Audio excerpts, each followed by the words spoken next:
We've been making machines to do math for at least 2,000 years, and we'd come a long way while doing it. We've made many key breakthroughs that allow for machines to be developed for efficiency.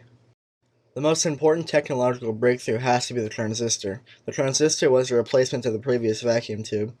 The biggest difference between the transistor and the vacuum tube is size and stability.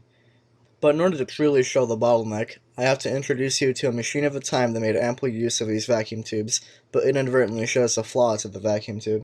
This is the ENIAC from the 1940s. It was a computer used by the U.S. military for nuclear weapons research and artillery table calculations.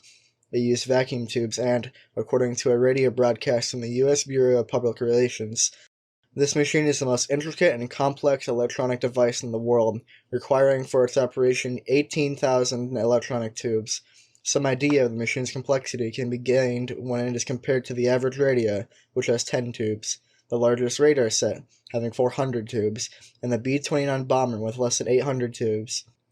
Included in its circuits are 500,000 soldered joints, 70,000 resistors, and 10 capacitors. This machine can do mathematical functions at a relatively fast rate. It was programmable with an internal and external memory, and required a team of programmers and engineers to do so. It also took up an entire air-conditioned room and used an insane 160 kilowatts of power, with a lot of that power being dissipated as heat. That's the most intricate and complex electronic device in the world in the 1940s using vacuum tubes. Furthermore, the vacuum tube's achievements was prided in the following film from 1940. To produce the human voice across the United States without vacuum tubes and telephone lines would require about 150,000 hog callers spaced within earshot. The time entailed more than 5 hours. The telephone does it better in a 1/12 of a second. And instead of hog callers, it uses repeater stations, 40 or more, dotting the speech highway, for instance, between New York and San Francisco. Inside are banks of vacuum tube amplifiers, repeater tubes, the telephone engineers call them. Tubes in each repeater station function on every long-distance call, amplifying the voice each way. Here's how it's done. Vibrating under the impact of sound waves, the transmitter diaphragm starts a pulsating movement of electrons along the wire. But as the energy of the electrons is gradually used up in forcing those ahead into like pulsations, the voice current becomes weaker by the mile. Entering the grid in feeble waves, the voice current is nevertheless ample to mold the electrons flowing from the filament into a similar wave pattern. Re-energized without distortion, the voice current now speeds from the plate and tube, arriving at the receiver with just the right strength to reproduce the original sound waves. How much is your voice amplified by these repeater stations between New York and San Francisco? You say it, I can't. The figure is 10 with 99 zeros after it. Yet the voice sounds are neither louder nor softer when they arrive than they were when they started. For these magic lamps amplify enough to exactly offset the energy lost on the way. Regardless of the merit of an invention or discovery, it achieves greatness only when it contributes to the well-being of many people. Vacuum tubes, as good as they were at the time, did not allow for microelectronics as we have today, but from the eyes of the people at the time, it was an Aladdin's lamp. The radio, the television, and the phone line repeater stations were about as good as it gets when it comes down to consumer electronics like that. This we had for a computer was the ENIAC, which was property of the U.S. government. Vacuum tubes were both bigger and hotter, due to their heated filament. Vacuum tubes also broke somewhat frequently, and had to be replaced often.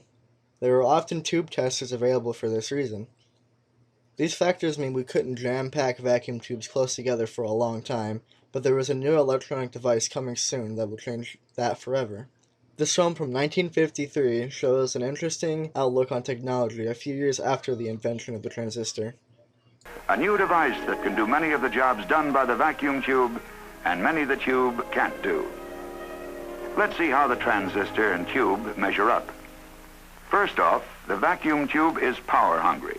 While a tube like this generally demands a watt or more of electricity, a millionth of a watt is enough for the transistor. Even a makeshift battery of moist blotting paper wrapped around a coin can power a transistor.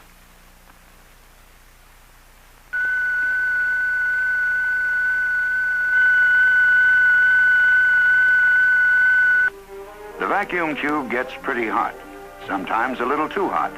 That's why in complex devices, the tubes must be spaced far enough apart for proper ventilation. Since transistors remain cool, they can be crowded together in a small space. In size, reliability, and ruggedness too, the tiny transistor has many advantages. He's right. The transistor can do more and better. In a matter of 13 years, we've gone from the well-praised Aladdin's lamp vacuum tube to the humble transistor. This revolutionary point, the invention of the transistor, changed the world. We went from an era where the most intricate and complex electronic device in the world is replaced by a pocket calculator.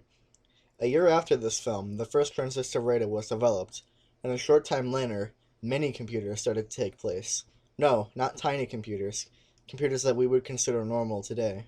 All this in the span of 10 years, thanks to the transistor. This film in 1976 predicts many of the things we have today, as well as something we may have in the future. Keep in mind, this is maybe 2 decades after the previous film. It took that little time for personal computers, office infrastructure, personal video cameras, and more to come to fruition. Keep in mind, though, the vacuum tube was invented in 1904 and the ENIAC was used in the 1940s. I'm talking about a fantastic new generation of microelectronics, like this tiny chip. There was a time when philosophers argued the question of how many angels might fit on the head of a pin, defying the laws of physics and reason. Well, today, if we take the liberty of equating angels with transistors, we can make a case for the existence of a modern kind of miracle, like fitting 7,000 transistors on one insignificant chip. In fact, by the time you hear me say this, that number will seem too modest.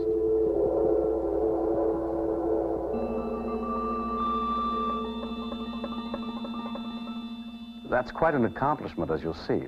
But you ask, who cares how many transistors can be squeezed into tiny places you can't see? How does that affect me? Well, let me assure you, it is one of the most significant ideas of our time. It will affect changes in what we do from day to day in ways we're only beginning to see and understand. Imagine being able to store the entire contents of an encyclopedia, the languages of all the people on Earth, to make 1,000 decisions, all in the blink of an eye.